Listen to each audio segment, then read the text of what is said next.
Je m'appelle Annick Lebrun. Je suis d'abord technicienne en travail social, travailleuse sociale et aussi enseignante en travail social au Cégep de Sherbrooke en technique.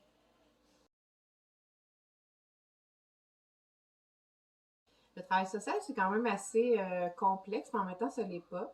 Euh, dans le fond, dans notre vision, les gens en travail social, on croit qu'une personne va vivre certaines situations dans sa vie, mais qu'elle est nécessairement influencée par sa famille, par son environnement, sa collectivité et la société. Donc, nous, on va travailler à soutenir la personne, mais aussi à travailler à voir l'environnement de cette personne-là. Le travail social est aussi, on va dire qu'on intervient selon 3 méthodologies. L'intervention individuelle, donc ça, c'est quand on est avec une personne ou avec une personne et sa famille proche, donc des parents, des enfants. L'autre méthodologie, c'est l'intervention de groupe. Donc, on réunit plusieurs personnes, généralement entre 6 et 15 personnes, où on va travailler les mêmes objectifs, on va soutenir les personnes en groupe. Et il y a l'intervention communautaire, l'intervention collective. On va aller travailler à changer des structures, changer des organisations ou mettre en place des organismes ou des stratégies plus de dimension collective pour aider les gens et les accompagner.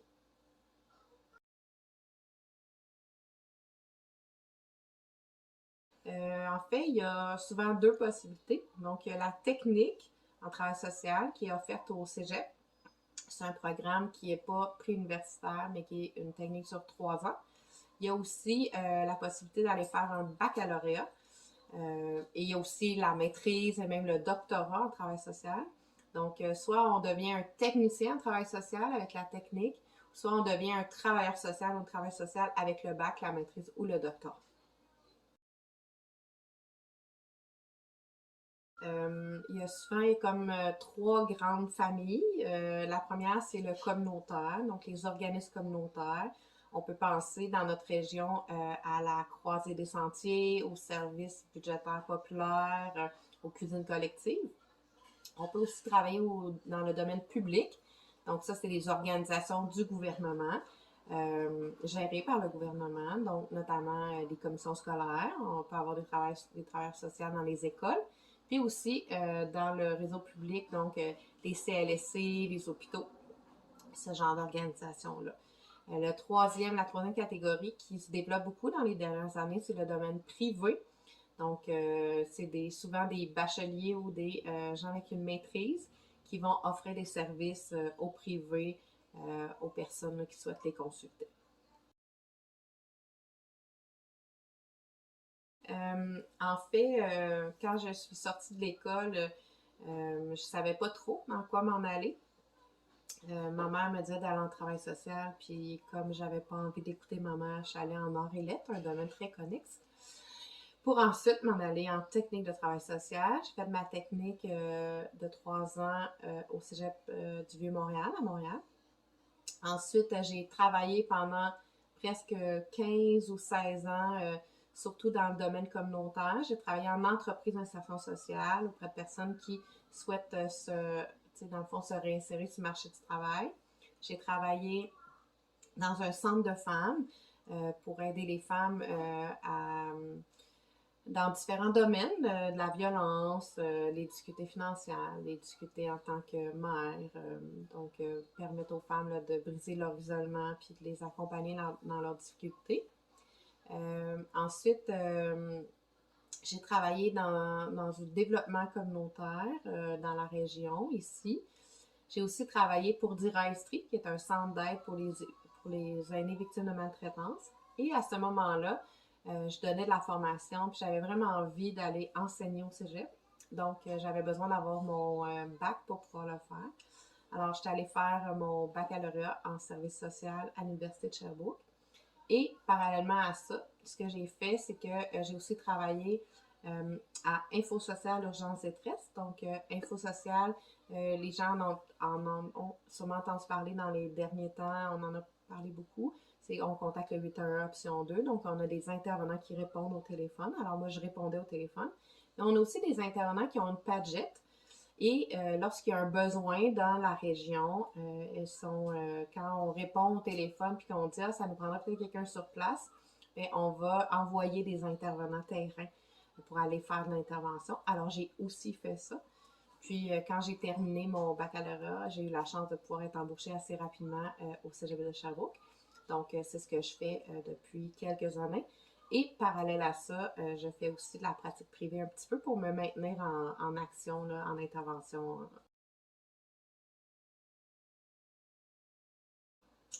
Mon plus grand défi, c'était vraiment de faire un retour à l'école avec 3 enfants, alors que j'habitais pas à Sherbrooke, que je devais continuer de travailler pendant 3 ans. Donc ça, c'était vraiment mon plus grand défi. J'avais des horaires de fou. Puis souvent, je travaillais le soir et la nuit, puis je recommençais à l'université le lendemain à 8h, 8h30. Donc oui, c'était pas mal. Ce que j'aime le plus, c'est que j'ai vraiment le sentiment d'aider les gens pour de vrai. Euh, J'accueille des gens qui vivent toutes sortes de situations, toutes sortes de problèmes.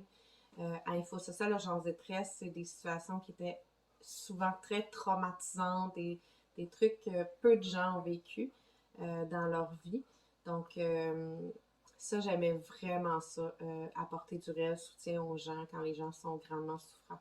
C'est ce que j'aime le plus, aider les gens. Ce que j'aime le moins, c'est les certaines normes, certaines règles, certaines lois. Par exemple, là, tantôt, je ne l'ai pas nommé, mais j'ai été en stage à la protection de la jeunesse. Et parfois, de la façon que la loi de la protection de la jeunesse, elle est faite, si tu as fait une entente, mesure volontaire avec des parents, puis que là, tu apprends des nouvelles informations dans le dossier, tu ne peux pas signer une deuxième mesure volontaire. Donc, tu ne peux pas dire, les parents peuvent être d'accord pour la signer, toi, tu es d'accord, tout le monde est content, tout le monde est d'accord, mais on est obligé d'aller à la cour parce que la loi est ainsi faite. Donc, on perd du temps. On doit tout le monde arriver à la cour avec un avocat. Il y a un avocat pour l'enfant, un avocat pour les parents, un avocat pour la travail sociale qui représente la DPJ. Donc, ça, là, c'est des structures qui sont pas le fun, puis que pour moi, là, c'est une partie que j'aime vraiment pas du tout de mon travail.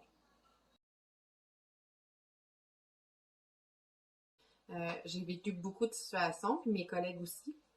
Ce qu'il faut savoir, c'est qu'on intervient avec des personnes qui ont, pas toujours, mais parfois des états mentaux perturbés quand même assez grandement, des fois en psychose. Donc, on a vécu plusieurs situations. Il y a eu quelqu'un avec sa canne qui voulait me tuer, donc il a commencé à me poursuivre avec sa canne.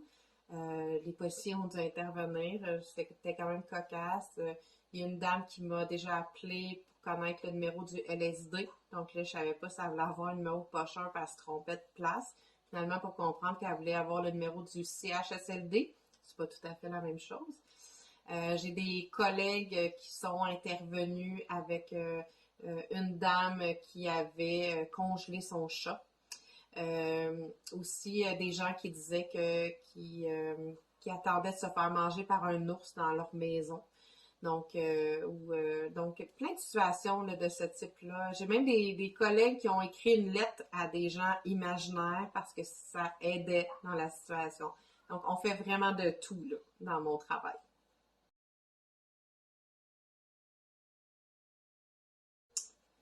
Euh, j'ai vécu beaucoup d'expériences difficiles. Je dirais que celles qui m'ont plus touchée, c'est quand il y a des décès. Donc, quand on est appelé dans des contextes traumatiques. Donc, j'ai déjà fait une intervention pendant 2 heures et demie avec un mort. Donc, là, rassurez-vous, j'ai pas intervenu avec la personne décédée. Mais il y avait quelqu'un qui était décédé, puis en bas âge, dans un contexte vraiment naturel.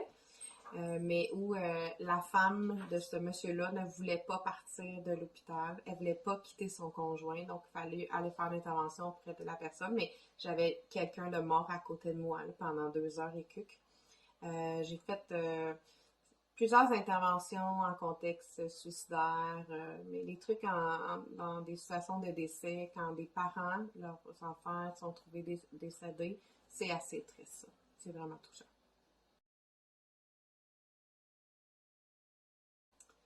Euh, Ben, j'ai vécu quand même plusieurs choses. J'ai travaillé dans plusieurs milieux, mais il y a une fois que je me suis fait rentrer dans le mur solide là, par un monsieur qui était pas mal plus grand que moi. Une fois, je me suis fait attaquer par quelqu'un avec un couteau. Une fois, j'ai intervenu. Moi, j'ai intervenu avec plusieurs, des gens qui ont fait des meurtres, des gens qui ont fait la pédophilie. Mais une fois, entre autres, il y avait quelqu'un, puis c'était un monsieur, il était pas très grand, mais qu'il avait l'air complètement déconnecté là, de son côté humain, là, puis j'avais vraiment peur pour ma sécurité. Là. En fait, j'ai jamais voulu que des policiers me quittent. Eux, ils voulaient prendre un petit pas de recul pour nous laisser parler de façon confidentielle. Puis j'ai dit non, si vous restez pas avec moi, je m'en vais. Donc, j'interviendrai pas. Ça m'a fait peur pas mal cette fois-là.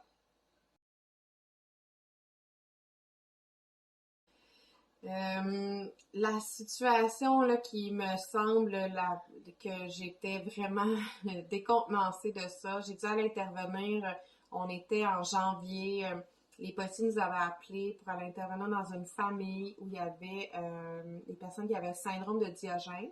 Ça, c'est des gens qui vont amasser compulsivement tout plein d'objets puis qui ont de la difficulté à s'en débarrasser. Alors, c'était tellement plein dans la maison qu'on pouvait juste être capable d'ouvrir la porte puis de s'en aller là. Puis quand l'autre personne, le possible, voulait parler, moi, il fallait que je sorte, puis que l'autre, le possible, rentre, parce qu'on n'avait pas plus que ça, sinon, on marchait sur des objets.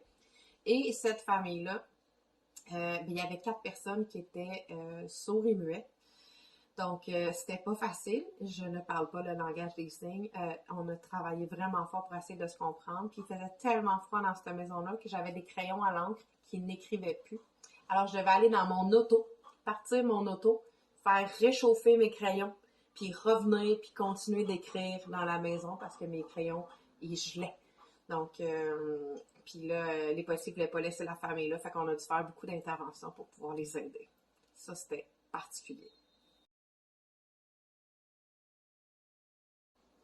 Je pense que je changerais pas vraiment quelque chose. Je pense que mon parcours fait la personne de qui je suis. Mais peut-être qu'au début de ma carrière, des fois, j'avais pas beaucoup confiance en moi, puis j'osais pas aller poser des questions aux gens qui avaient plus d'expérience que moi, parce que j'avais peur qu'ils croient que j'étais pas assez bonne pour faire ce travail-là. Donc, j'aurais dû avoir plus confiance en moi, puis aller chercher plus de ressources peut-être pour m'aider, parce que des fois, j'intervenais dans des situations qui étaient hyper complexes. Puis je me suis souvent retournée chez moi avec juste en pensant à ces familles-là ou ces personnes-là. Donc, ouais, je pense que j'aurais été chercher plus de ressources pour m'aider. Ben c'est sûr qu'actuellement, la ressource la plus facile, c'est InfoSocial. Donc, vous faites le 811 option 2. C'est gratuit. C'est ouvert 7 jours par semaine, 24 heures sur 24. Donc, on peut appeler pour différentes problématiques. Ça peut être quand on est inquiet, quand on vit quelque chose soi-même, mais ça peut être aussi quand on est inquiet de quelqu'un d'autre, d'un ami, un membre de notre famille. Il y a aussi la possibilité parfois là, de se présenter à l'accueil psychosocial ou de faire appel à des, euh, des services téléphoniques comme Tel Jeune ou la ligne au niveau du suicide qui est 1866 appel. Donc, peu importe où on appelle, l'important c'est pas de rester tout seul dans notre situation. On a tous vécu des situations où c'était pas facile. Il faut se rappeler que ce qui nous aide, c'est d'être entouré puis d'avoir peut-être des fois d'autres idées. Parce que quand on va pas bien, c'est comme si des fois les taux se resserrent et on voit pas les autres possibilités. Fait que c'est important d'aller chercher de l'aide.